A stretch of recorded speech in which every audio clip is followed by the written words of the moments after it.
ഉണ്ട്. പക്ഷേ നമ്മൾ ഒഴുക്കിയിട്ടുള്ള കണ്ണീരൊക്കെ പലപ്പോഴും നമ്മുടെ സ്വന്തം കാര്യങ്ങൾക്കായിട്ടാവും.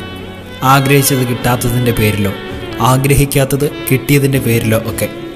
എത്ര കരഞ്ഞിട്ടും എന്താണ് ഈശ്വരൻ എൻ്റെ പ്രാർത്ഥന മാത്രം കാണാത്തത്, എനിക്ക് മാത്രം എന്താണ് ഇങ്ങനെ എന്നൊക്കെ ചിന്തിച്ചു കൂട്ടി നമ്മൾ ഒഴുകിയ കണ്ണീരിന് നമ്മൾ തന്നെ വിലയിടാതെ വരുന്ന അവസ്ഥകളും ഉണ്ടായിട്ടുണ്ടാവും. എന്നാൽ ഒന്നോർത്തോ, വർഷങ്ങളോളം രാപ്പകലില്ലാതെ കണ്ണീരൊഴുക്കിയ ഒരമ്മയുണ്ട്, ഒരു ഭാര്യയുണ്ട്. ഇവിടെ മോനിക്ക പുണ്യവതി, വിശുദ്ധ അഗസ്റ്റിൻ്റെ അമ്മയാണ്. ഇന്ന് അവളുടെ തിരുനാളുമാണ്. കരഞ്ഞ് കരഞ്ഞ് അവളുടെ കവിളിലും നിലത്തുമൊക്കെ ഒരു ചാലുണ്ടായി എന്ന് ചരിത്രം പറയുന്നുണ്ട്. അവളോടൊന്ന് ചോദിച്ചാൽ മതി, അവൾ പറഞ്ഞു തരും. നമ്മൾ ഒഴുക്കിയ ഓരോ തുള്ളി കണ്ണീരിനും വിലയുണ്ട് എന്ന്.